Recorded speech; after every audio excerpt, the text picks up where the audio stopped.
Right. நாங்கள் இப்ப இந்த விசைகள்ல முதலாவது நாங்கள் பார்க்கிறோம் விசைகள் ஸ்டார்ட் பண்ணக்குள்ளே நியூட்டனின் இயக்க விதிகள் பார்க்கிறோம். விசைகளுக்கு முதல்ல நாங்கள் என்ன கேட்கிறாங்க? உந்த காப்பு விதி, உந்த மாற்றம் பற்றி கேட்கிறாங்க இல்லையா? உந்த மாற்று வீதம் அதுதான் விசை. ஒரு பொருள்ல தொழிற்படுற உந்த மாற்று வீதம் என்னவோ எம்பி மைனஸ் எம்ஜிஓடி இதுதான் என்ன விசை. அப்ப ஒரு பொருள்ல விசை தொழிற்பட்டாதான் உந்தம் மாறும். ஓகே தானே? அப்ப அந்த உந்தம் மாறைக்குள்ள உந்த மாற்று வீதத்துக்கு தான் நாங்க என்ன பேர் வைக்கிறோம்? விசை அப்படின்னு சொல்லிக் கொள்றோம். இதுதான் நியூட்டன இரண்டாம் விதியா வருது. முதலாம் விதி என்ன சொல்லுது? முதலாம் விதி என்ன சொல்லுதுன்னு சொன்னா, ஒரு பொருள்ல விசை தொழிற்படையிலேண்டா, இப்ப ஒரு பொருள்ல விசை தொழிற்படையிலேண்டா அந்த பொருள் இயங்காது. ஒரு பொருள் ஓய்வில இருக்குது, அந்த ஓய்வில இருக்கிற ஒரு பொருள்ல விசை தொழிற்படையிலேண்டா அந்த பொருள் இயங்காது, தொடர்ந்து ஓய்விலே இருக்கு. கட்டாயம் தானே? இவரை இயங்க செய்யணும்னா கட்டாயம் விசை தொழிற்படும், வேகம் மாறணும்னா விசை தொழிற்படணும். அப்ப இந்த பொருள்ல விசையே தொழிற்படையிலேண்டா ஓய்வில இருக்கிற பொருள் தொடர்ந்து ஓய்வில இருக்கு, இயங்காது. இப்ப ஒரு பொருள்ல விசை தொழிற்படையில இயங்கி கொண்டு இருக்குது, யூ என்ற கதையோடு இயங்கிட்டு இருக்க. இவர்ல விசை தொழிற்படையில என்ன நடக்கும்? அப்படியே போய் கொண்டிருப்பார். நீங்க இதை நிப்பாட்டோணும் என்றாலும் விசையை கொடுக்கணும், திசையை மாத்தோணும் என்றாலும் விசையை கொடுக்கணும். நாங்க விசையே கொடுக்கல என்றால் அவர் நிக்கவும் மாட்டார், திசையை திரும்பவும் மாட்டார், அதே மாதிரி போய் கொண்டிருப்பார், வேற வழி இல்லை இல்லையா? அப்ப இதுதான் விதி ஒன்று. முதலாம் விதியில என்ன சொல்ற நியூட்டன்? ஒரு பொருள்ல புறவிசை தொழிற்படையிலேண்டா, வெளியால இருந்து ஒரு எக்ஸ்டர்னலா ஒரு விசை கொடுக்கலேண்டா ஓய்வில இருக்கிற பொருள் தொடர்ந்து ஓய்வில இருக்கணும், இயங்குற பொருள் தொடர்ந்து மாறாவேகத்தோட மாறாவேகம், திசையும் மாறாது, பெருமனும் மாறாது. அது எங்களுக்கு தெரிஞ்சதுதானே? இது முதலாம் விதி. இதுக்கு நாங்க இப்ப இந்த ஃபீல்ட்வொர்க்ஸ் என்ற பேப்பர் வாக்கைகளை கொஞ்சம் உதாரணங்கள் பார்த்துனாங்க. என்னது? இது நியூட்டன் முதலாம் விதிக்குரிய உதாரணங்கள் கொஞ்சம் பார்த்தோம். என்னது? இந்த கைய உதறைக்குள்ள தண்ணி வழியால போறது, தண்ணி சிந்துறது, நியூட்டன் முதலாம் விதி அப்படின்னு பார்த்தோம். ஓகே, என்னது? கைய உதறைக்குள்ள தண்ணி வழியால போறது எப்படி? ரைட். இப்ப இது கூட கையெடு வையுங்க, ஏதோ விரல். ஓகே, அப்ப இது கை, இதுல தண்ணி இருக்குன்னு வையன். நீ இப்ப இந்த கையை இப்படி கீழே கொண்டு போகீங்க, இந்த கையை உதறீங்க, கீழே கொண்டு போயிட்டு மேல கொண்டு வருவீங்க, திருப்பிவீங்க, திசை மாறும். இப்படி உதறீங்க நடக்குது, ஒரு உள்ளுக்கு கொண்டு போயிட்டு திருப்பி மற்ற பக்கம் கொண்டு வரீங்களா? இப்ப நீங்க கையை கீழே கொண்டு போயீங்க, அந்த கையோட சேர்ந்து இந்த தண்ணியும் கீழே போகும். ரைட்? நீ கீழே கொண்டு போயிட்டு மேல எடுக்கிறேன்னு வைய, தண்ணி இது கையை கீழே கொண்டு போய்க்க, கையோட சேர்ந்து தண்ணி கீழே போகும். நீ டக்குண்டு கையை இப்ப மேல இழுத்தா, நீ கைய மேல இழுக்கக்குள்ள அந்த தண்ணியில விசை இல்லை, என்ன நடக்கும்? அது கீழ் நோக்கி இயங்கி கொண்டிருந்தது, தொடர்ந்து கீழ் நோக்கி இயங்கும். இது எது போல? இயங்கி கொண்டிருக்கிற பொருள் தொடர்ந்து அதே திசையில இயங்கும். அப்ப நீங்க கைய உதரேக்க தண்ணி வழியால சிந்துதென்றால் அது இந்த நியூட்டன முதலாம் விதி. இதுக்கு நான் வடிவ உதாரணம் சொன்னான். என்ன? இந்த நாய்கள் குளிச்சு போட்டு அந்த உடம்பை பிரட்டும், அல்லது காகம் குளிச்சு போட்டு உடம்பை உதறும். புது நியூட்டன முதலாம் விதிப்படிதான் அந்த தண்ணி வழியால போகுது. எப்படி? நாய் அப்படி பொடியை இப்படி திருப்பேக்க அந்த பொடியோட சேர்ந்து தண்ணி இந்த பக்கம் போகும். சடன பொடியை இந்த பக்கம் திருப்பி விட்டோன்னு என்ன நடக்கும்? அந்த போன தண்ணி திரும்பி வர்றதுக்கு வழி இல்லை, அது அப்படியே வழியால போயிடும். ஓகே தானே? அப்ப தண்ணி சிந்துறது முதலாம் விதிக்கு உதாரணம். கைய உதரைக்க தண்ணி சிந்துறது. இன்னொரு உதாரணம் பார்த்து நாங்கள் இப்படி மரக்கிளை, இந்த மரக்கிளையில இருக்குது, இந்த கிளையில ஒரு மாம்பழம் இருக்குது, மாங்காய். சரி, விட்டுக்குவன் மாங்காய், இது மாங்காய். இப்ப நீங்க என்ன செய்யறீங்க? சடனா இந்த மரத்தை கீழே தள்ளுறீங்க. இப்ப மெதுவா தள்ளினா பிரச்சனை இல்லை. என்ன நடக்கும்? இதை நீங்க மெதுவா அமர்த்தினா இந்த காம்புக்குள்ளால விசை போய் மாங்காயை அமர்த்தும். சோ மாங்காயும் கீழே இறங்கும், மரக்கிளையும் கீழே இறங்கும், எந்த சிக்கலும் கிடையாது. அப்புறம் 2 பேரும் நேரே கீழே இறங்கி வேணும், ஒரு சிக்கல் கிடையாது. ஆனா நீங்க டக்குன்னு வந்து மரக்கிளையை உலுக்கிட்டீங்கன்னா, சட்டுனா உலுக்கி விட்டோன்னு மாங்காய் உடைஞ்சு கீழே விடும், இந்த காம்பு உடைஞ்சு கீழே விடும். என்ன நடக்குது? சோ நீங்க கிளைய கீழே கொண்டு போறீங்க, சடுனா இவருக்கு விச போவாது, டைம் எடுக்கும் போறதுக்கு. அப்ப இவர் ஓய்வில் இருக்கிறவர் தொடர்ந்து ஓய்விலேயே இருப்பார். ஆனா மரக்கிளை கீழே போகுது, அப்ப இந்த காம்பு என்ன செய்யும்? இப்ப இந்த மரக்கிளை கீழே போகுது, மாங்காய் அங்கே இருக்குது. அப்ப இப்ப இந்த காம்பு வளையும், காம்பு வளையக்கு என்ன செய்யும்? மாங்காயில இருந்து உடையும், அப்ப மாங்காயத்தை கீழே வரும். அப்ப இங்கேயும் என்ன? நியூட்டன் முதலாம் விதி செல்வாக்கு செலுத்துது இல்லையா? என்ன ரீசன்? இது ஓய்வில் இருக்கிறது தொடர்ந்து ஓய்விலேயே இருக்க தணிக்கும், அது மட்டும் இயங்குறதால அந்த காம்புடை. இப்படி நாங்கள் அந்த கேள்வியில வந்ததுகளுக்கு யோசிக்க நாங்கள் நியூட்டன் முதலாம் விதி. சிக்கல் இல்லையே. யாராவது கேள்வி கேட்கிறேன்னா கேட்கலாம்.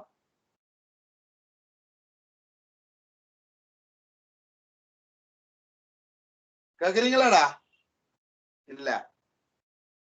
சரி, இப்ப நாங்க வருவோம் நியூட்டன் 2ஆம் விதி. சோ 2ஆம் விதியில என்ன சொல்றார்? ஒரு பொருள்ல விசைய பிரயோகிச்சம் வேண்டாம், ஒரு பொருள்ல விசைய பிரயோகிக்குள்ள அந்த பொருள் உந்தம் மாறும். அப்ப அந்த விசை உந்த மாற்று வீதத்துக்கு நேர்வீத சமம். ஒரு பொருளில் தொழிற்படும் விசை அதில் ஏற்படும் உந்த மாற்று வீதத்திற்கு நேர்வீத சமனா இருக்கு. F நேர்வீத சமன் mv மைனஸ் mg/t, உந்த மாற்று வீதத்துக்கு நேர்வீத சமனா இருக்கு. சோ நாங்க இதை சமப்படுத்த ஒரு மாறிலி போடலாம், அது ஒன்று வருது. அப்ப mv மைனஸ் mg/t, நான் m பொதுக்கு என்ன வருது? v மைனஸ் u/t, அது 6 முடிவுகள். அப்ப F is equal m into a அப்படின்னு வரும். சோ நியூட்டன் இயக்க விதியில இருந்து வந்த சமன்பாடு தான் என்ன? F is equal m. Right. இப்ப 3ஆம் விதிக்கு நான் சொல்லவே தேவையில்லை. என்னது? எந்த ஒரு தாக்கத்துக்கும் சமனானதும் எதிரானதுமான மறுதாக்கம். இதைத்தான் நாங்கள் விசைகள்ல பாக்குறோம். இப்ப இந்த விசைகளை குறிக்கிறதுக்கு தெரியணும்.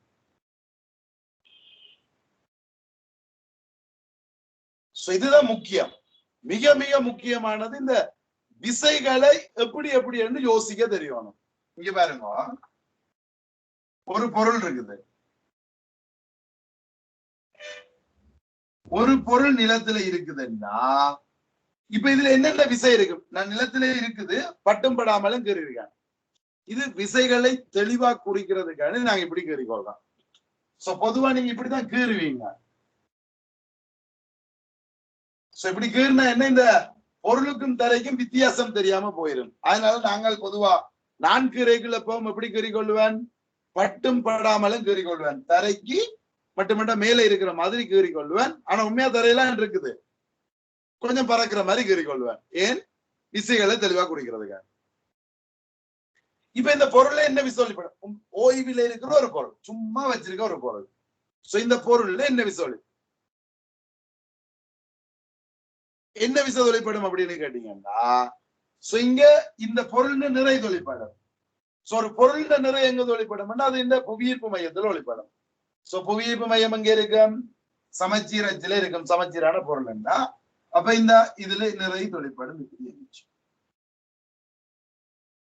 அடுத்து செவ்வன் மரதாக்கம். இன்னொன்னு என்ன? முதல்ல இந்த நிறைய யாரு கொடுத்தது? இந்த எம்ஜிக்கு காரணம் யாரு? இந்த எம்ஜிக்கு காரணம் என்னன்னா, பூமி இந்த திணிவை பிடிச்சு கீழே இழுக்குது. அப்ப பூமியால இந்த திணிவு கொடுக்குற விசைதான் எம்ஜி. அப்ப பூமி இந்த திணிவை பிடிச்சு கீழே இழுக்க, இந்த திணிவால இது கீழே போக பார்க்கும். சோ கீழே போக பார்க்க இந்த தர தடுக்குதல்லோ. அப்ப தடுக்க என்ன செய்யும்? அந்த திணிவு தரைக்கு ஒரு விசையை கொடுக்கும், ஆர். அப்ப தரை என்ன செய்யும்? அந்த திணிவுக்கு ஒரு விசையை கொடுத்து மாறும். அது ஒரே நேருக்கு இருக்கு. கொஞ்சம் எம்ஜிஏ சின்ன நகரம், எம்ஜிஏ இங்க இருக்கு. அப்ப இப்ப ஆறு எங்க இருக்கும்? அந்த பொருள் கீழே போறதுக்காண்டி நிறைய காரணமா ஒரு விசைய கீழே கொடுக்கும், நிறைய கொடுக்காது. அத மனதுல வச்சுக்கொள்ளும். அந்த பொருளின் நிறை பொருள்ல தான் தொழிற்படும். ஓகேயா? ஒரு பொருளின் நிறை பொருள்லாம் தொழிற்படும். அந்த நிறை காரணமா ஒரு விஷயத்தான் தரைக்கு கொடுக்கும். அப்ப நிறைகால அமர்த்தும், நிறை அமர்த்துறதால ஒரு விசையை கொடுக்கும் கீழுக்கு, நிலத்துக்கு. அப்ப அந்த பொருள் நிலத்துக்கு ஒரு விசையை கொடுத்தா நிலம் என்ன செய்யும்? திருப்பி ஒரு விசையை கொடுக்கும் மேல. அப்ப இந்த ஆறும் தான் தாக்க மறுதாக்க ஜோடி. எது? இந்த ஆறும் பொருள் தரைக்கு கொடுக்க, தரை பொருளுக்கு கொடுக்குது. அப்ப எம்ஜிக்குரிய தாக்க மறுதாக்க ஜோடி எது? அது பூமியின் மையத்துல இருக்கு. நான் குறிக்கிறது இல்ல, இதுக்கும் குறிக்கிறது இல்ல, அந்த பூமியில இருக்கிற எம்ஜியும் குறிக்கிறது இல்லை. ஏன்னா அது பூமி ஓய்வுல இருக்கிறாள் தானே, அவர் இருக்கு, நாங்களும் அந்த விசையை கொடுக்கல, இதுல மட்டும் குறிக்கிறது. ஆனா இப்ப இந்த பொருள் சமநிலையில இருக்கிறதால இந்த ஆறும் எம்ஜியும் என்னவா இருக்கும்? சமனா இருக்கும். அதே நேரம் ஒரே தாக்க கோட்ல இருக்கும். ஏன் அவதான் சமநிலையில இருக்கு. அப்ப இந்த இடத்துல இப்படி ஆறும் எம்ஜியும் சமம். இது இவ்வளவுதான் இதுல உள்ள விசை, வேற இல்லையே. நான் கழிச்சது விளங்குதா இல்லையா? ஆக பேசி கதைக்கிறேன் நான். என்ன கன பேருக்கு இது விசையில சரியா குறிக்க தெரிஞ்சாதான் கேள்வி செய்ய தெரியுமே. எப்படி இயங்குது, எப்படி போக போகுதுன்றது அந்த விசையை வச்சுக்கொண்டுதான் தீர்மானிக்கணும். அதனால விசை குறிக்கிறதுன்றது தெளிவா தெரியும். அதுக்காண்டிதான் மினக்கரண். இப்ப விளங்குதே நான் கேட்கிறது? ஓம் சார் விளங்கு. Right. Good. இப்ப ஒரு தரையில ஒரு பொருள் இருக்குது. இப்ப நான் என்ன செய்யறேன்? இந்த பொருளை பிடிச்சு இழுக்க போறேன். இந்த பொருள்ல நான் ஒரு விசையை கொடுத்து இங்க இழுக்க போறேன். நம்ம பீனோட்ட ஒரு விசையை கொடுத்து இழுக்கிறேன்னு வைங்க. இப்ப இந்த பொருள் அசையல, இப்பவும் இந்த பொருள் சமநிலை.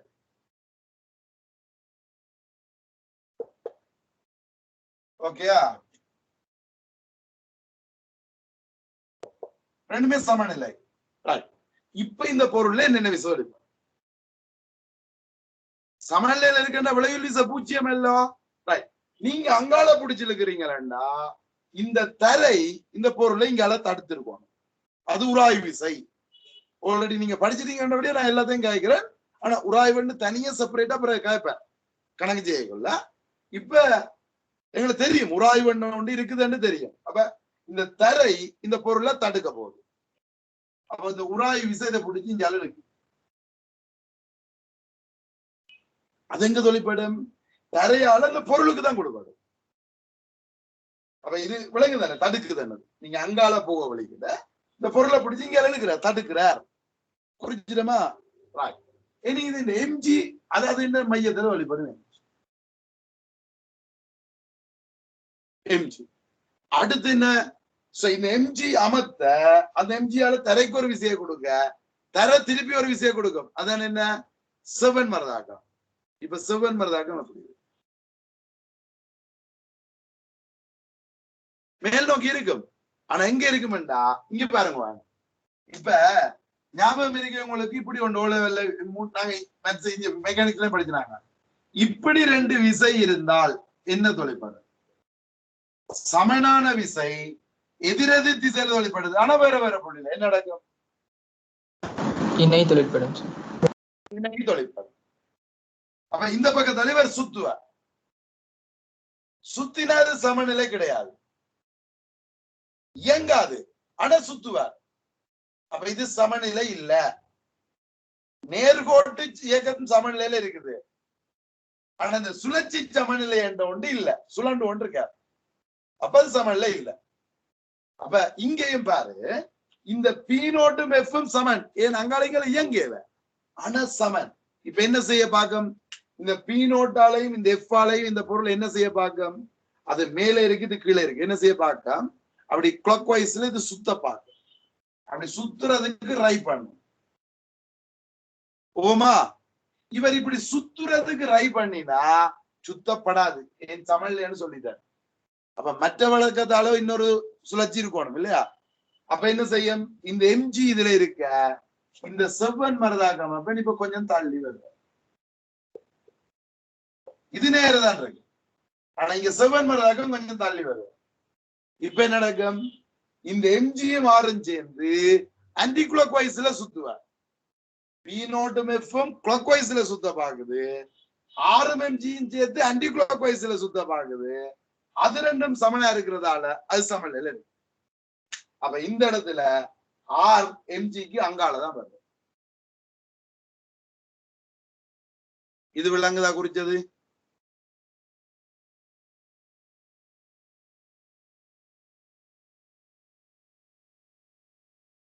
விளங்குது இல்லடா? ஓ சார். ரைட்.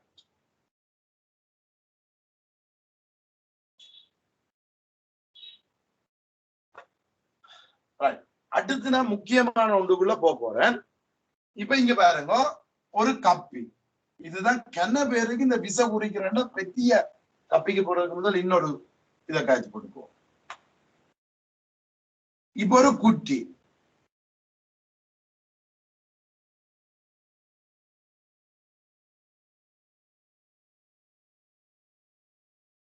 இப்ப ஒரு கயிறு.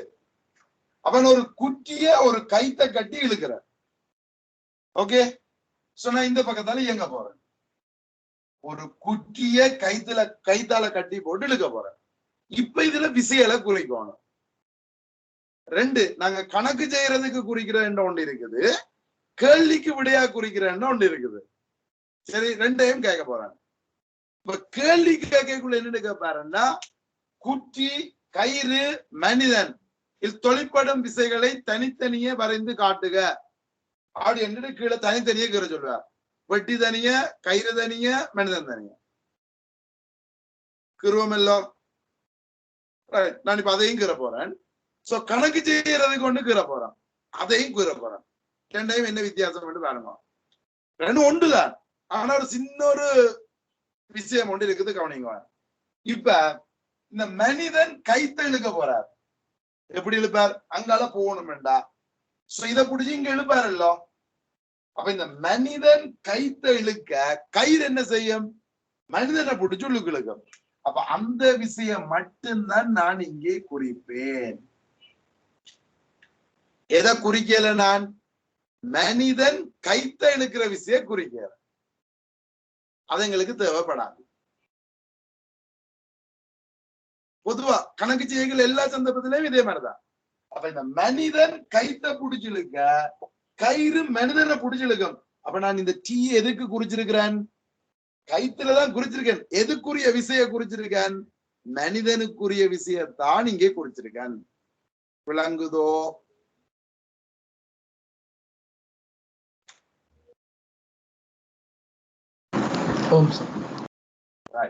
இனி இந்த கயிறு, இப்ப நீங்க கைத்தை பிடிச்சு நீங்க இழுக்க, கயிறு என்ன செய்யும்? இந்த பெட்டியை பிடிச்சு இங்க இழுக்கும். அப்ப இந்த கயிறு பெட்டியை பிடிச்சு இழுக்கும். அந்த விஷயம் குறிக்கிறேன்னா, அப்ப பெட்டி என்ன செய்யும்? கைத்தை பிடிச்சு திருப்பி இழுக்கும். அதை குறிக்கிறேன்னா, என்ன ஒரு தாக்க மரதாக்க ஜோடி இருக்குதானே, இது அதை இழுத்தா அது இதை இழுக்கும். தாக்க மரதாக்க ஜோடி அதுல ஒன்றைத்தான் குறிக்கிறேன், ஒன்றை குறிக்கல. என் எல்லாத்தையும் குறிச்சா கன்ஃபியூஸ் ஆகிடும், எது எதுக்குன்னு தெரியாது. அப்ப எனக்கு கணக்கு செய்யறதுக்கு எது தேவையோ அதை மட்டும்தான் நான் இதுல குறிப்பேன். அப்ப இங்க நான் கணக்கு செய்யறதுக்கு எனக்கு மனிதனை தனிய தேவை, பெட்டிய தனிய தேவை. அப்ப பெட்டிக்குரிய விஷயம், மனிதனுக்குரிய விஷயம் மட்டும்தான் நீங்க குறிச்சிருக்கேன். கைத்துக்குரிய விஷயம் நான் குறிக்கவில்லை. இது விளங்கி இருக்கணும். அப்ப இங்க பாருங்க, மனிதன் கைத்தெழுக்க, கயிறு மனிதன் இழுக்கும். அப்ப கயிறு மனிதன் இழுக்கிற விஷயம் குறிச்சிருக்கேன். அதே மாதிரி இந்த கயிறு பெட்டியை பிடிச்சிருக்கேன், அதை குறிச்சிருக்கேன். பெட்டி கைத்தை பிடிச்சிருக்கிற விஷயம் குறிக்கும். இப்படி இது கிட விஷயம். அதை விட இந்த பெட்டி நில தொழிற்படும், அதுக்கு பிறகு செவ்வன் மரதாக்கம் தொழிற்படும்.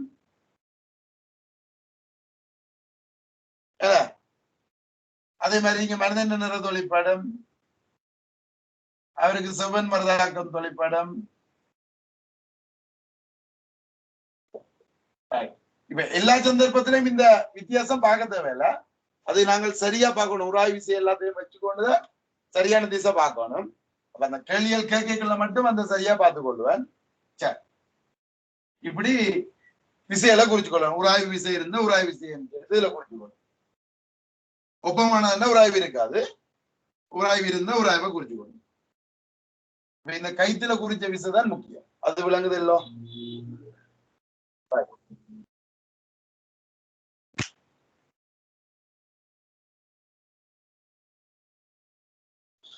ஓகே,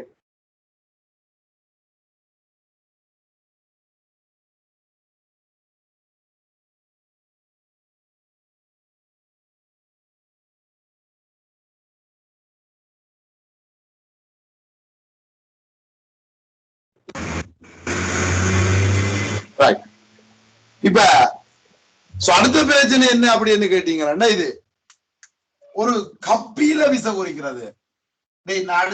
அடுத்த கேள்விக்குள்ள கேள்வி தர்றதுக்கு போறேன். இருந்தாலும் பேசிக்க அந்த கதைச்சதை ஒரேடியா காய்ச்சிட்டேன்னா ஈஸி. Okay, right.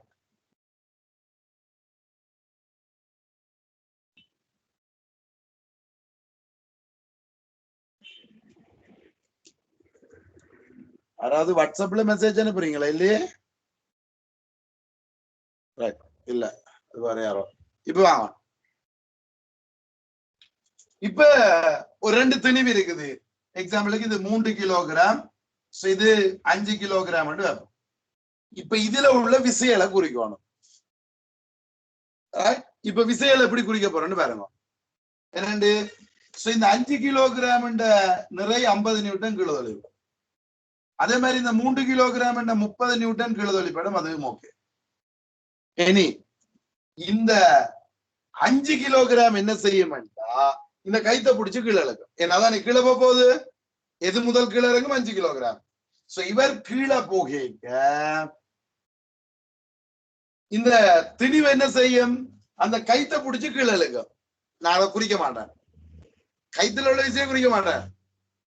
கயிறு இந்த திணிவை பிடிச்சு மேல தூக்கும். அப்படி இந்த திணிவு கைத்தை பிடிச்சு கீழே இழுக்க, அந்த கயிறு இந்த திணிவை பிடிச்சு மேல தூக்கும்.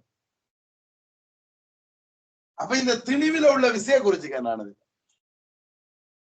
விளங்குதா? ரைட். அதுக்கு பிறகு இந்த கயிறு என்ன செய்யும்? அந்த கப்பிய பிடிச்சு கீழே இழுக்கும். இங்க கீழே இழுக்கணும். இந்த கயிறு கப்பிய பிடிச்சு கீழே இழுக்கும். அப்ப கப்பி கைத்தை பிடிச்சு இழுக்கிற விசைய நான் குறிக்கல. Okay, right. பிறகு அப்படி இங்கால வாங்க. இந்த பக்கமும் அதே மாதிரிதான். இந்த திணிவு என்ன செய்யும்? இந்த கைத்தை பிடிச்சு இழுக்க, இந்த கயிறு கப்பிய பிடிச்சு மேல தூக்கும். சாரி, இந்த திணிவை பிடிச்சு மேல இழுக்கும். திணிவு கயிறு இழுக்க, கயிறு திணிவை தூக்கம். திணிவில உள்ள விஷயத்தான் குறிக்கிறேன். அதே மாதிரி இந்த கயிறு இந்த கப்பிய பிடிச்சு கீழே. இது ஒரே கயிறுண்டபடியா எல்லா இடத்திலையும் இழுவை சமனா இருக்கும். அப்ப இது ஒப்பமான கப்பியா இருந்தா, அங்கால விசை இல்ல, அப்ப ஒரே கைத்துல இழுவை சமனா இருக்கும் எல்லா இடம். சரி, இப்படி நாங்கள் டீய குறிச்சுக்கொள்றோம். இனி இப்ப இந்த கப்பி இது கீழே டீயோடையும் இது டீயோட அமர்த்தினா மொத்தமா எவ்வளவு விசை கீழே அமர்த்தது? கப்பிய 2T. இது 2Tயோட அமர்த்தினா இந்த கயிறு என்ன செய்யும்?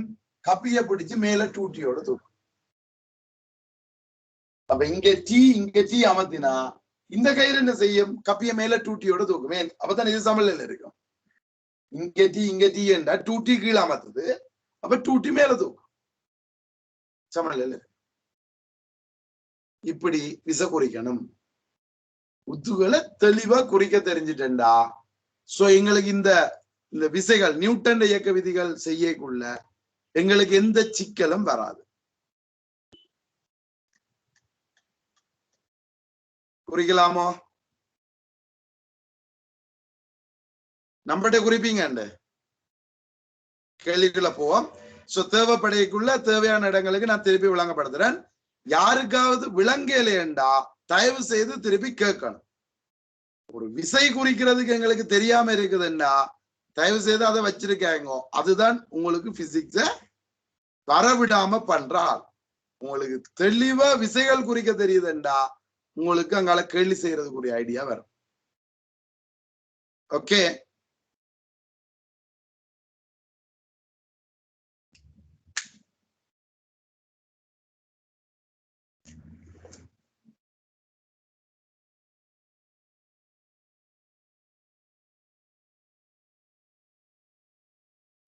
ரைட். இப்ப நான் இந்த கான்செப்டுக்குள்ள போக போறேன். எங்க ஒரு கேள்வி எழுதுவேன்.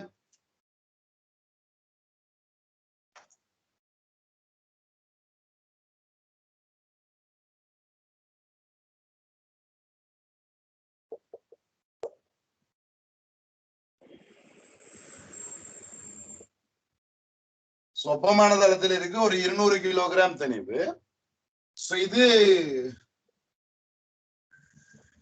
இது T7 0 இது T7 10 செகண்ட்ல இது இந்த வேகம் 40 மீட்டர். அப்ப இந்த வேகம் கூடுது.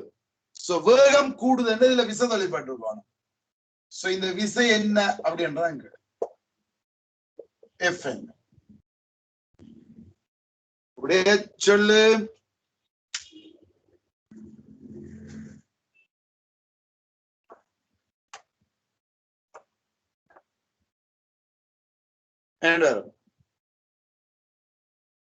சொல்லுவாங்க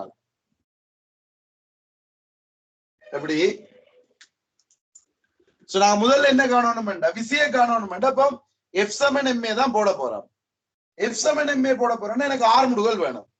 அப்ப ஓய்வுல இருந்து 40 மீட்டர் பெர் செகண்ட் போகுது. எவ்வளவு வேகம் கூடுது? 40 மீட்டர் பெர் செகண்ட் கூடுது. எவ்வளவு நேரத்துல? 10 செகண்ட்ல. டேய், 10 செகண்ட்ல 40 மீட்டர் பெர் செகண்ட் கூடுதுண்டா ஒரு செகண்ட்ல எவ்வளவு கூடும்? 4. அப்ப அந்த ஒரு செகண்ட்ல கூடுறதுதான் 6 முடுகள். அப்ப நான் அதை மேனதால போட்டுருவேன். 6 முடுகள் 4 ms - 2. ஓகேயா? இல்லது நீங்க V7 Q + AT போட்டீங்கன்னாலும் சரி. ஆனா இங்க நேரடியா காணலாம் 40 கூடி இருக்குது. 10 செகண்டுக்கு 40 கூடி இருக்குன்னா ஒரு செகண்டுக்கு எவ்வளவு கூடும்? 4 கூடும். அப்ப 6 முடுகள் 4 ms - 2. ரைட். இனி 6 முடுகள் 4ன்னு கண்டுட்டா இனி என்ன போடுவீங்க? இந்த திசையில F = m. இப்ப சொல்லுங்க, F தான் காணணும், வேற விசை இல்ல. M 200, 6 முடுகள் 4, அப்ப எவ்வளவு? 800 நியூட்டன். அப்ப அந்த பொருளை தொழிற்படுற விசை 800 நியூட்டன்.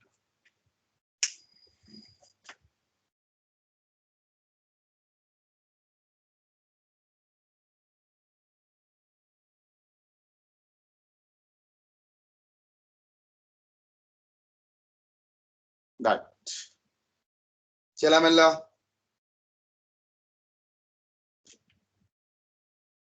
அழிக்கிறேன்.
இப்ப F0 என்ன?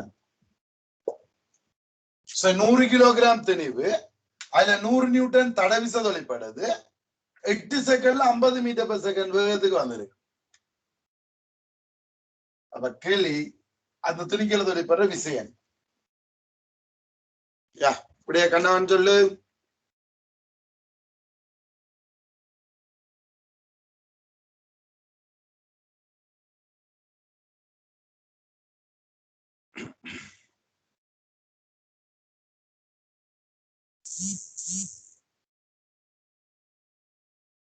விசை கேட்டு நான் 600 நியூட்டன் சார்.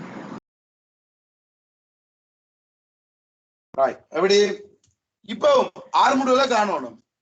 இதுக்கு ஆர்முடுகளை காண்றதுக்கு எவ்வளவு வேகம் கூடியிருக்கு? ஆரம்பத்துல இது மீட்டர் பெர் செகண்ட் தானே பார்த்தேன். என்னடா மீட்டர் பெர் செகண்ட் வேகம் இல்ல.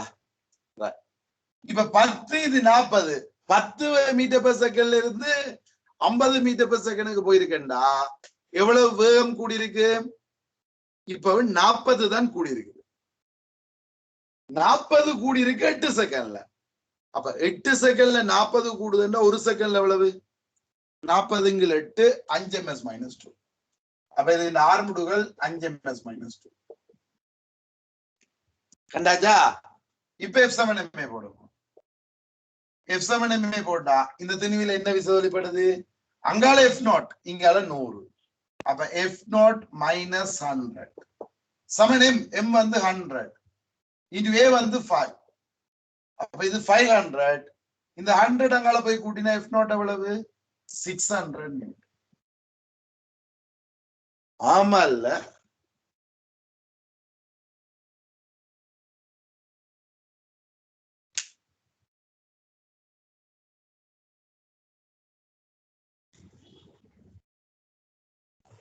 சரிங்க.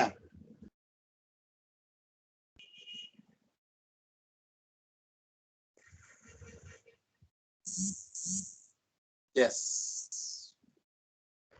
ரைட். இன்னொரு கேள்வி.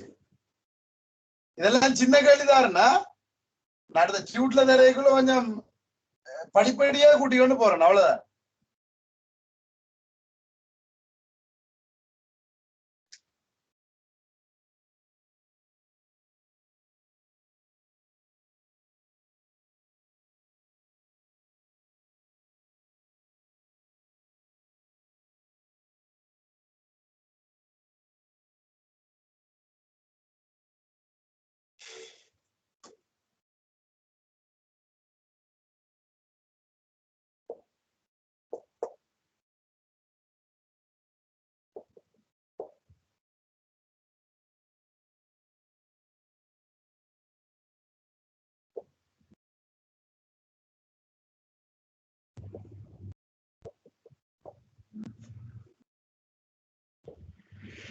Yeah.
Right. Sorry. இப்ப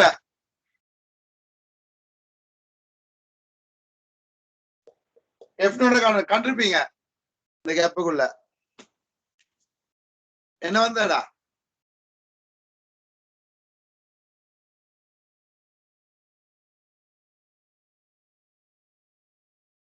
எங்க விடைய காணல.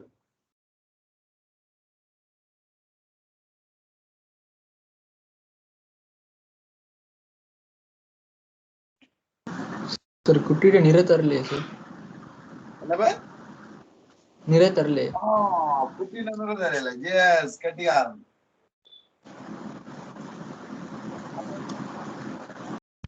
500 நியூட்டன் சார் 500 எஸ் குட் எப்படி இதுல என்னது காணுவீங்க ஆர்முடுவல காணணும் சோ ஆர்முடுவல காண்றதுக்கு தூரம் தான் தந்திருக்கார் அப்ப வேகமும் தூரமும் தெரியும் நேரம் இல்ல அப்ப நான் என்ன செய்யறேன் இந்த பக்கத்தால v வர்க்கம் சமன் u வர்க்கம் பிளஸ் 2as போடுவோம் அப்ப இறுதி வேகம் 100 அப்ப 100 வர்க்கம் ஆரம்பம் 0 தானே 0 பிளஸ் 2 இன்டு a காணணும் s 500 அப்ப இதுல ஒரு 100 இப்படி வெட்டிடலாம் அப்ப இங்க 100 சமன் 10a அப்ப a சமன் எவ்வளவு வரும் 10 ms மைனஸ் 2 இனி f சமன் ma போட்டு விட்டீங்கன்னா சரிதானே f சமன் ma போட்டீங்கன்னா அதுல தொழிற்படுற விசை f நாட் m 50 a 10 அப்ப 500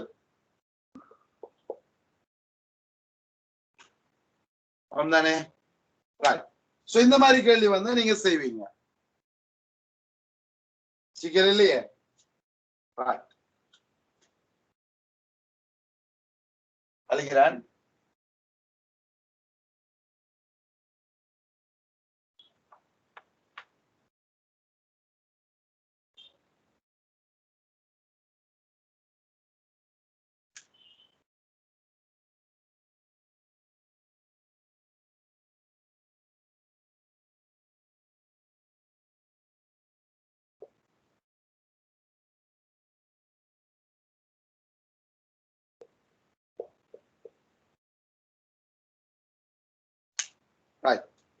இப்ப ரெண்டு குட்டிகளை வச்சு போட்டு நான் 40 நியூட்டன் விசையை கொடுத்துருக்கிறேன் ஒப்பமான தளத்துல இப்ப கேள்வி இந்த கைத்துல இருக்கிற இழுவை என்ன கேள்வியை நோட் பண்ணிக்கோ குட்டிகளை இணைத்துள்ள கயிற்றில் இழுவை யாது குட்டிகளை இணைத்துள்ள கயிற்றில் இழுவை யாது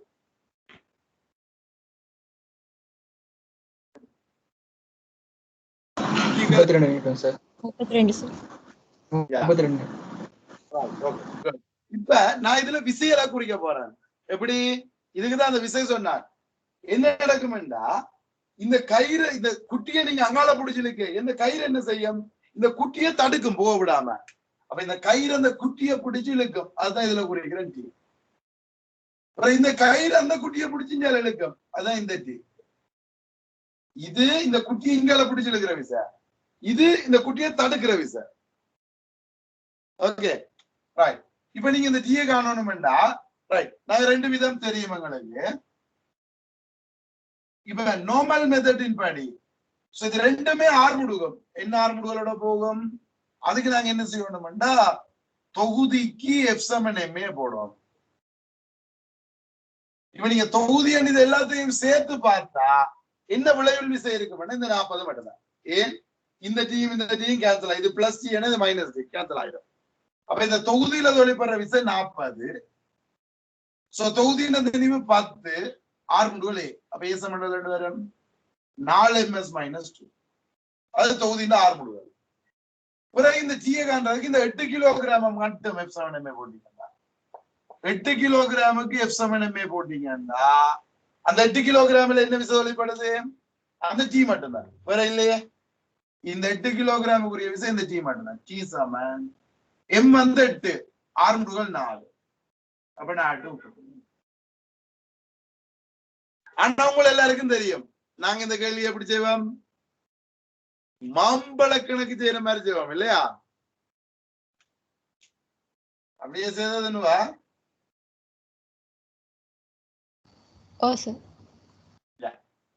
எப்படி மாம்பழ கணக்கு என்ன சொல்லுது அடே இந்த 8 கிலோகிராமையும் இழுக்கிறதுக்கு தான் 40 நியூட்டன் இந்த 8 கிலோகிராமையும் பிடிச்சி இழுக்கிறதுக்கு தான் என்ன விசை தேவைப்பட்டது 40 அப்ப இந்த 8 கிலோகிராம் இழுக்கிறதுக்குரிய விசை தான் எது டி இது தடுக்கிற விசை நாங்க தடுக்கிறத பார்க்க இழுக்கிறத தான் பார்த்து நாங்க அந்த 10 கிலோகிராமையும் இழுக்கிறதுக்கு 40 அப்ப இந்த 8 கிலோகிராம் இழுக்கிறதுக்கு தான் இந்த டி பயன்படுது அப்ப இந்த டி சம் மாமல கணக்கு 10 கிலோகிராமுக்கு 40 நியூட்டன், ஆகவே 8 கிலோகிராமுக்கு.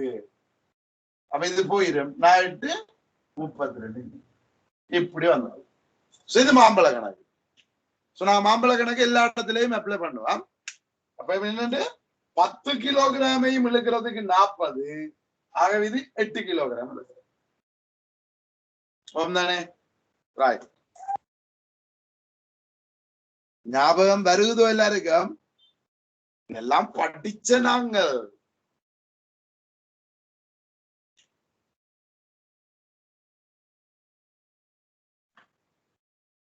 ஒன்று சொல்லாதுகளப்பா, எல்லாம் பொறாம பிடிச்சதுகள்.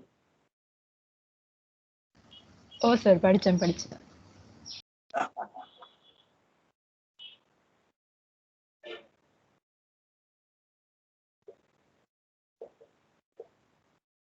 ஒப்பமானதால இதுல 3 கிலோகிராம், இதுல 4 கிலோகிராம்,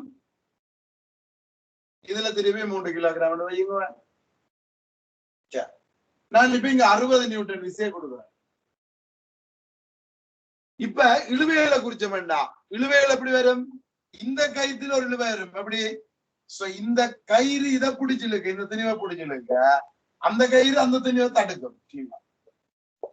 இது ஒரு கயிறு, இது வேற கயிறு. இது இந்த திணிவை பிடிச்சி இங்கால இருக்க, இது இங்கால இருக்கு. இப்ப கேள்வி T1 T2 காண்க.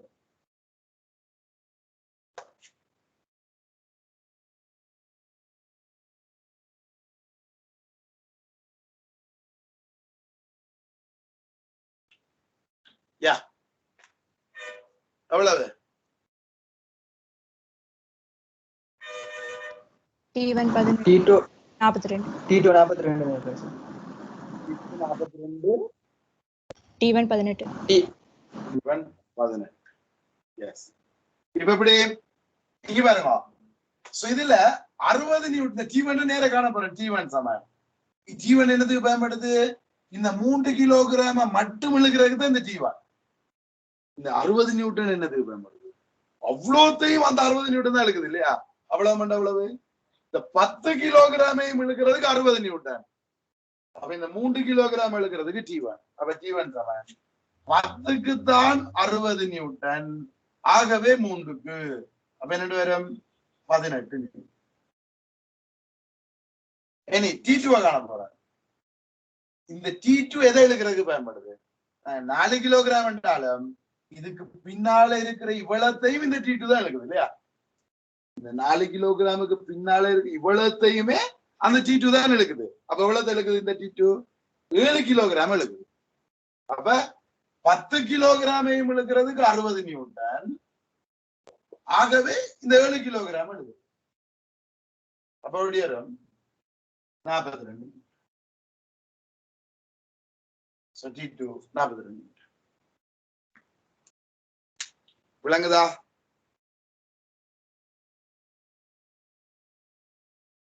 இப்ப உங்கள் திறமைக்கு ஒரு சவால்.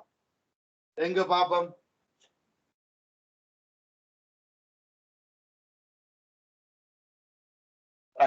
இந்த புதுசா கிளாஸுக்கு ஜாயின் ஆனாக்களுக்கு நான் கதைக்கிற எல்லாம் விளங்குதோ இல்லையோ தெரியல.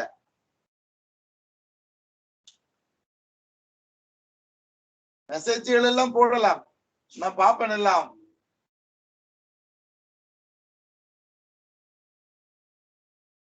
போடுதலே இல்லை.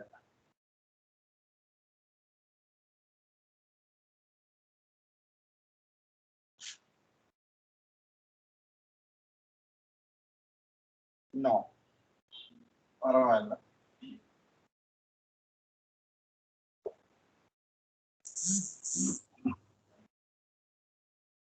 விளங்குது sir.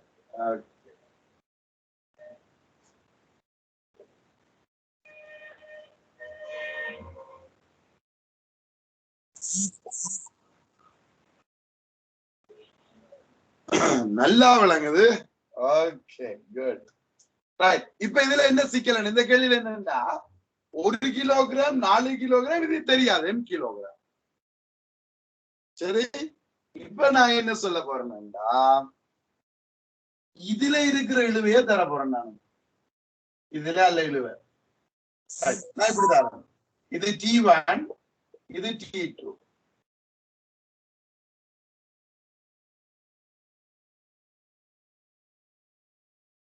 Oh, sir, your class is very interesting. Oh, thank you. சும்மா தானே சொன்னீங்க. சரி, இப்ப இதுல இருக்கிற இழுவை T1, இதுல இருக்கிற இழுவை T2 வைப்போம். இப்ப கேள்வி பாருங்க.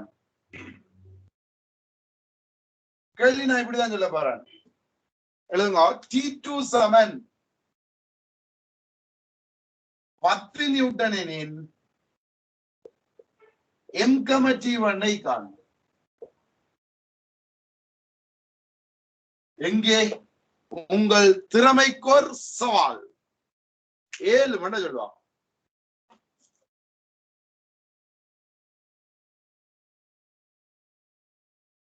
சரியா வரும்போது தெரிய பரவாயில்ல.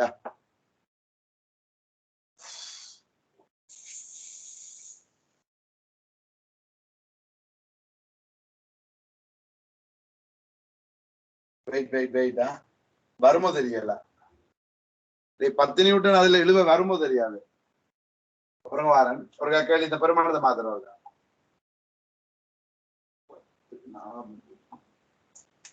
4 நியூட்டன் மாத்துங்க. அப்பதான் கேள்வி. So T2 சமன் 4 நியூட்டன் எனில் M,T1 காணுங்க. கால்குலேஷனுக்கு ஈஸியா தாரன், பிறகு சிக்கலா தாரன்.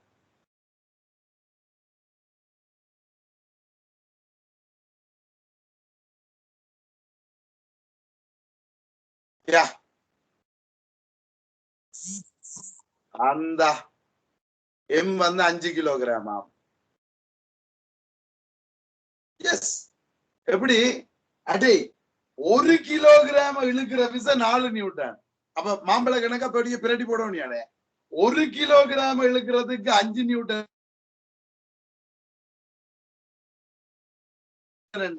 அது எப்படி மாறி போடும்? 4 நியூட்டனால 1 கிலோகிராம் இழுக்குதுண்டா. 4 நியூட்டனால 1 கிலோகிராம் இழுக்குதுண்டா. 40 நியூட்டனால எவ்வளவு கிலோகிராம் இழுக்கும்? 10 கிலோகிராம் இழுக்கும். அப்ப மொத்த திணிவு 10. இதுவும் 5. அப்ப இந்த M என்னவா இருக்கணும்? 5. அவ்வளவுதானே? விளங்குது நான் சொல்றது? என்ன சொன்னேன்? T2 4ன்னு வந்துட்டார். அப்ப நான் என்ன சொல்லுவேன்? மொத்த திணிவை பார்க்க போறேன்னா 4 நியூட்டனால இழுக்கிற திணிவு வந்து 1 கிலோகிராம். ஆகவே 40 நியூட்டனால இழுக்கிற திணிவு வந்து 10 கிலோகிராம். இது மொத்த திணிவு. அப்ப எனக்கு மொத்த திணிவு 10 கிலோகிராம் என்று வந்துட்டேன்னா இது 4, இது 1 5 போயிட்டேன்னா இது 5 கிலோகிராம். அப்ப M7 5. எஸ். இனி T1 இப்ப இது 5ண்டா இனி என்ன? 6 கிலோகிராம் எழுகிறதுக்கு தான் T1.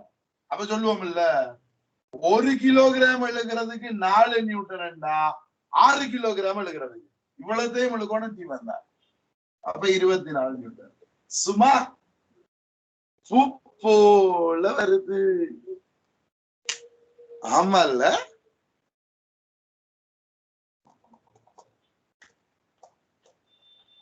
விளங்குது?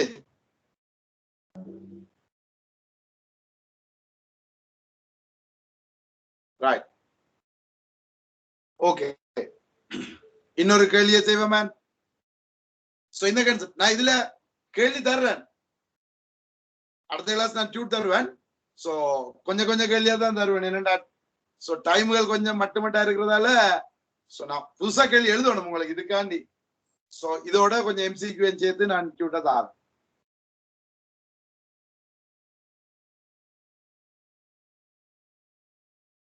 இப்ப அடுத்த கான்செப்டுக்குள்ள போவோம். இந்த மாதிரி கேள்வி செய்ய தெரியும்.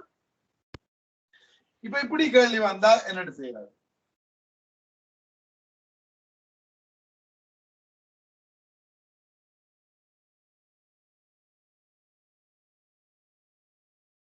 இது ஞாபகம் இருக்கு நாங்க பார்த்தது. சோ இது 2 கிலோகிராம் தனிவு, இது 3 கிலோகிராம் தனிவு. இப்ப நான் கேள்வி கேட்க போறேன் எப்படின்னு சொன்னா, சோ இந்த திணிவுகள் என்ற ஆர்முடுகள் என்ன, கைத்தில் இருக்கிற இழுவை என்ன? திணிவுகளின் ஆர்முடுகளையும் கயிற்றில் உள்ள இழுவையையும் காணும்.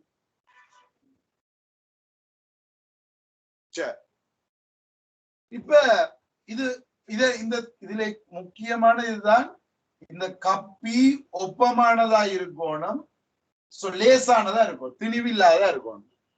ஏன் திணிவு இருந்துச்சுன்னா அது இந்த சடத்துவ திருப்பம் எல்லாம் அதுக்கு வந்துடும். அப்ப எங்களுக்கு அது சுழற்சி இயக்கம் வரைக்குள்ள அது தேவைப்படும் எங்களுக்கு. அப்ப இங்க நாங்கள் நியூட்டன் இயக்க விதிகள் பார்க்க இது லேசான கப்பி ஒப்பமான கப்பி, அப்பதான் இந்த கைத்தில இங்காலையும் அங்காலையும் விழுவ சமன். இப்ப இந்த கப்பி சுத்தாது, இது வலிக்கு கொண்டே வருவேன். இப்ப இந்த இடத்துல ஒப்பமான கப்பி போதும் வலிக்கிட்டு வர்றதுக்கு. ரைட், இப்ப சொல்லுங்க, இதுல 20 நியூட்டன், சரி 30 நியூட்டன்.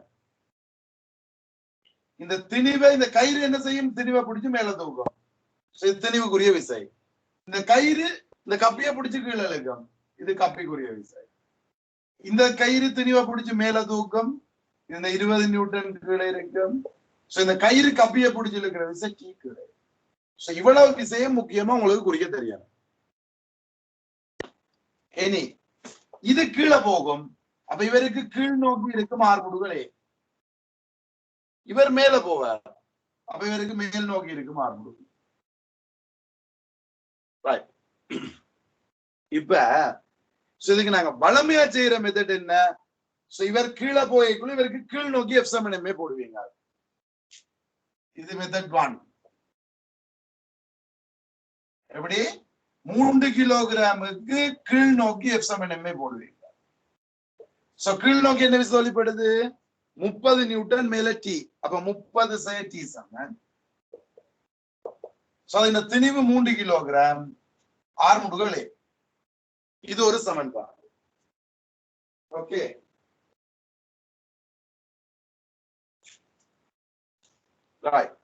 இது ஒரு சமன்பாடு.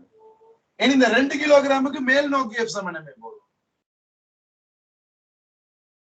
அப்ப அது மேல் நோக்கி எங்கிறபடியா, இங்க மேல விசை டி, கீழே 20, அப்ப டி சை 20 சமன் எம் இன்டு ஏ, 2a. இது 2. இப்ப 1 கூட்டுங்க, என்ன வரும், இந்த மைனஸ் டியும் பிளஸ் டியும் கேன்சல் ஆகிறது.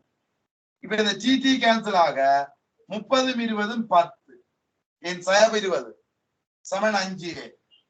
அப்ப இதுல இருந்து ஏ சமன் எவ்வளவு வரும், 2ms மைனஸ் 2. இதை கொண்டு 1ஆம் சாம்பல்ல 2ஆம் சாம்பல்ல பேசிட்டு விடுவோம்.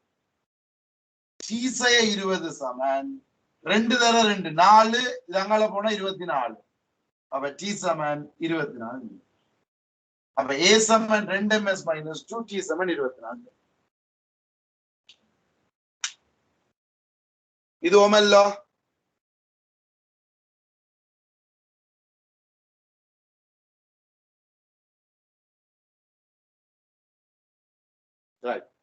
ஆனா நாங்க இந்த கேள்வியை இப்படி செய்ய போறது இல்லை, இல்லையா?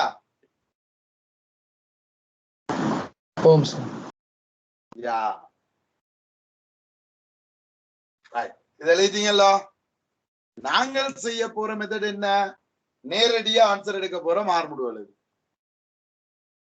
அழிக்கிறாங்க. ஐயோ, சரி. இப்ப இதுல எந்த கேள்விக்கு இந்த மெத்தட் பயன்படுத்தலாம்னா, 2 துணிக்கையும் ஆர்முடுகள் சமனா இருந்தால்தான். மற்றதுக்கு நாங்கள் யூஸ் பண்ணுவோம், ஆனா சமனா இருக்கிற நேரத்துல இந்த இப்ப கேட்கிற மெத்தடை யூஸ் பண்றது சரியா இருக்கும். அப்படி இது இந்த ஆர்முடுகளே, இது இந்த ஆர்முடுகளே என்றா நீங்க நேரடியா போடுவீங்க. ஆர்முடுகளே சமன் விளையுள் விசையின் கீழ் மொத்த திணிவு. விளையுள் விசையின் கீழ் அசைகிற மொத்த திணிவு. இப்ப சொல்லு, விளையுள் விசை என்ன, 30 புடிச்சு கீழே இழுக்குது, 20 தடுக்குது. ஏன் இது கீழே போய்க்குது, மேல போகணும், எல்லாம் மேல போற வரை கீழே எடுத்த தடுக்கிற. அப்ப 30 புடிச்சு இழுக்குது, 20 தடுக்குது. ஏன் இவர் கீழே போறார், இவர் மேல வர்றார். அப்ப அங்க 30 பிடிச்சு இழுக்குது, 20 தடுக்குது. அப்ப விளைவில் விசை என்ன? 10. அது வடிவம் ரெண்டும் கீழ் நோக்கியே இருந்தாலும் 30 பிடிச்சு இழுக்க 20 தடுக்குது. அப்ப விளைவில் விசை 10. அசைற மொத்த திணிவு எவ்வளவு? இது 2 கிலோகிராம், இது 3 கிலோகிராம். அப்ப அசைற மொத்த திணிவு 5 கிலோகிராம். அப்ப ஆர்முடுகள் என்ன? 2 ms. நேரடியா வந்து விளையுள் விசையின் கீழ் மொத்த திணிவு.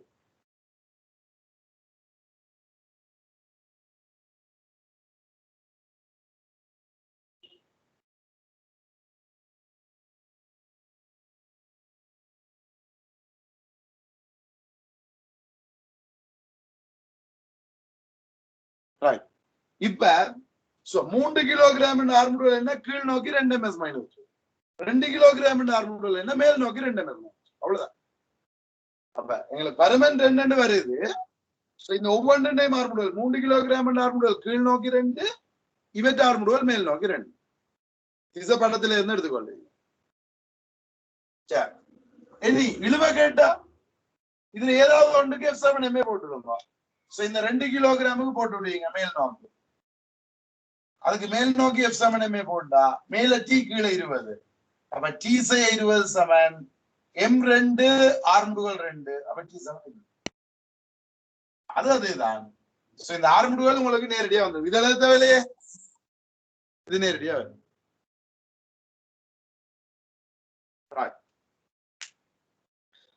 Okay right.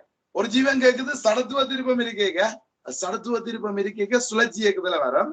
நாங்க அது சுழற்சி இயக்கத்துல பார்த்துக்கோம். Okay right. இதுதான் கன்செப்ட். இதுல ஏதாவது சிக்கல் இருக்கோ? நான் இது சம்பந்தமான கேள்விகள் அடுத்த கிளாஸ்ல பாக்குறேன். நான் டியூட் தந்தோடனே சுமிச்ச கேள்வி எல்லாம் செய்து வந்து போறேன். ஓகேயா?